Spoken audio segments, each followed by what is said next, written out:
Welcome back to Inside of Her C-Suite. I'm thrilled today to bring you a conversation with Group HR Director Lebo Masilela. She's got extraordinary insights around leadership, and we're going to go chat to her now. Let's do it.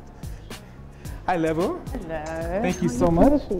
Thanks for joining us and letting us come inside of your C-Suite. Thank you very much for having me. You know what I love about this particular brand and the people? You seem to get the mix right between the brand and the people. All right. Have you always been good at mixing people and matching and mix and matching? Have you always been good at that? I think I have been, because I'm a people's person, and I grew up a people's person. I mean, in my first 2 years of university, I started studying accounting for my sins. And when I said to my mom, I'm dropping this thing, and she said, yeah, I'll go and study psychology. I was like, how did you know that's the way I wanted to go? And she said, I've been telling you all this time to go and study psychology. So I actually think that it's something that I didn't think I had, but people around me saw it. So I've always been a people's person. So yes, Really? I'm able to pair up people quite easily. I mean, in a previous company, I'd recruit people from parties because I knew that they would fit the culture so well. I knew that they would blend in with what we were trying to achieve in the company that I was at. So I'd say yes. Wow. You are a Joburg girl, born and bred, right? Mm-hmm. And you know, growing up as a kid, did you ever think you'd be in this type of position in such an influential company? I knew that that's exactly where I wanted to go, this position. In this specific company, no. Sure. Because I never saw myself in a creative company before. And it was a surprise when I first got a call from my agent to say there's this position, something that you've been looking for to head up the HR team, and it's in an advertising agency. I thought, are you crazy? Are you mad? I can't deal with people on drugs and who party all the time. And she's like, just go try it before you judge it. Wow. And I was like, okay, cool, we'll do that. Take us back to when you were a little girl. You were a twin. Yeah. Were you a thinking person? Your understanding of psychology as a leader. If a young woman is watching you, and she goes, how did she know that this was the right space for her? What were you like growing up, and did you change at some point? I obviously changed. Let me start with your initial question. What was I like growing up? I was a twin. And I think with many twins, I'm sure, who've grown up in our times, you're almost forced to be like each other. It's almost like you're one person in two bodies. And I felt a lot of that, I experienced a lot of that, and I hated every single minute of it because I felt like I wasn't an individual. I didn't know it yet. But when we eventually tore away from each other slowly but surely, I could feel myself getting into myself.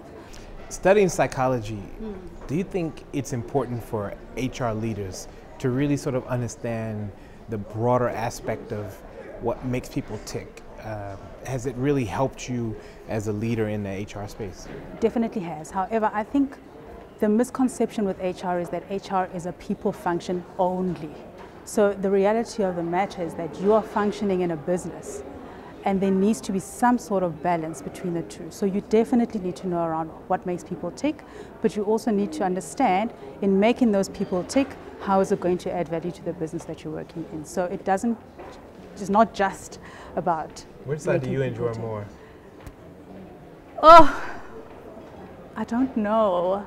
Both of them. I guess it's just a balance. I enjoy both of them because it's when you know you're adding value is when you're adding value to a business, when you're adding value to the bottom line, when you can talk the business language with people who are the policymakers in the business and people who are bringing in the revenue in the business. And when you can talk their language, it makes it that much more pleasant. Sure. And then you've got that added advantage of being able to know what makes people tick. So that's nice. One of the big things that's happening now is people are bouncing around from opportunity to opportunity. In this current sort of climate, how on earth do you keep people? Like, what are some of the things that has to happen in the environment at Joe Public to be able to sort of keep top talent? So we struggle quite a lot with retaining talent. I hear it's an industry thing, yes. And I've then understood that it's an industry thing. Don't take it personal. However, for me, I initially was very worried about it because in previous companies, what I was used to is like a 12%, 15% labor turnover. And here I got here in my first year, it was 31. I thought, what is going on? But then I had to step back and I had to say, well, you know, the people we're losing, why are we losing them? How are we losing them? Are they people that we want to retain, yes or no? So I had to dig deeper. Is it a problem that we are losing so many people? Or is it just part of, how things run? And is it an opportunity? Is it a risk? I needed to assess that, and I've done that. And you know, although I'm still packaging a strategy to kind of deal with that, I think that helped me to calm down a bit and to kind of assess where people who are leaving were at when they decided to leave. So it might not necessarily be a bad thing, but I think when you've got context and you've got understanding of what is going on, it makes it easier to manage. Cool. Now you've got several floors here. You got this sort of open little loft sort of vibe. Break down what's happening on the different floors, the first floor versus the second floor. Okay, so down here, so we've got a group of companies. It's 5 groups of companies. Behind the cameraman, in front of us right here, we've got our shift division, which is our design studio. And then to the right of us, we've got our below the line, which is now through the line business. And then upstairs, we've got, or on the first floor that we're going to go onto now, we've got our PR company, and then we've also got our digital company that has just started up, which is doing phenomenally well. And I'd say on the first floor where Engage and Connect are, we have it's almost our support structure for the business. So that's where we've got our HR team, we've got our finance team, we sit quite closely together as a team. And then we've got our production team, we've got our strategy team, and that's that. And then strategy sits with media. So we've got a media division also as well. On third floor, what we've then got is the idea generators. So we've got our creative department up there, and then we've got our account management team who supports, literally makes sure that everything happens. Cool. So can we go check out the first floor? Sure. Let's go do that. So this journey of being a leading voice and sort of settling into sort of the sweet spot in your career, I'm sure that thinking about the future and so forth, you want to see other women rise up and sort of be in a position like you. What's some of the practical tips you would say to a young woman? She just graduated and she's dreaming of being a director in an organization like this. My first thing would be to say, be yourself, dream big, dream very big, and then know who you are.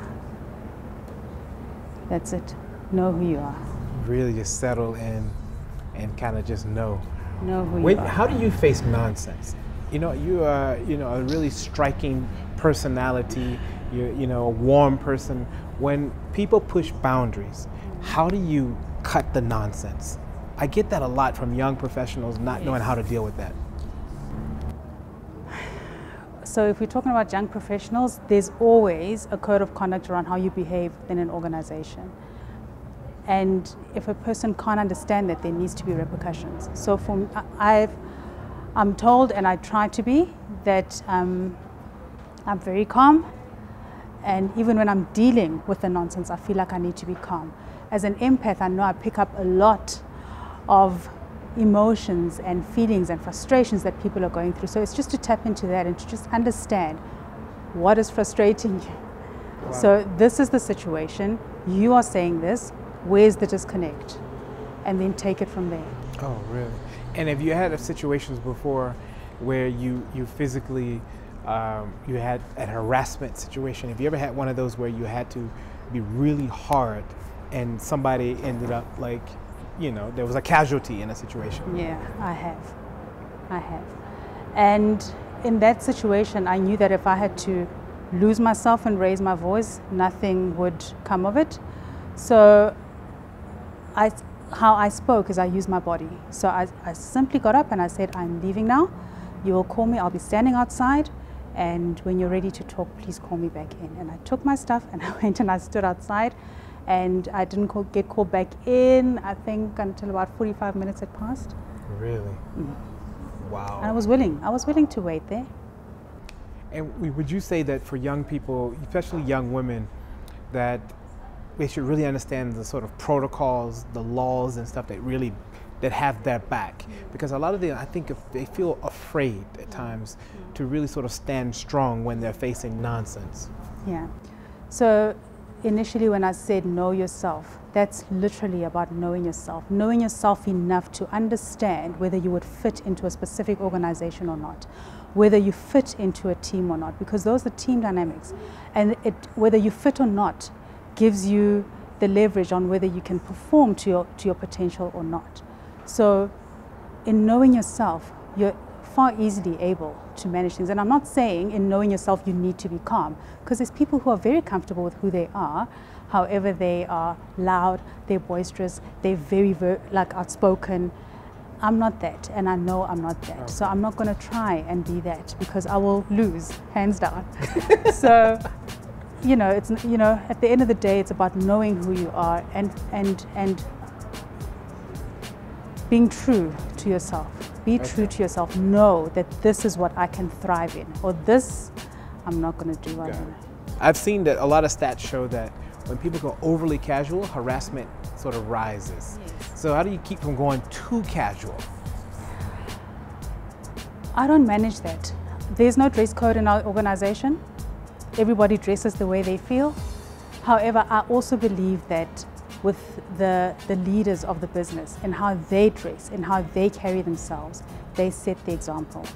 And you cannot go too left to what is being done within the organization. So I think that that's what sets the tone for how people dress within the agency. Thank you so much for allowing us to come inside of your C-suite. What an amazing space. Thank you for coming. Before we close, tell us one thing you'd like to be known for.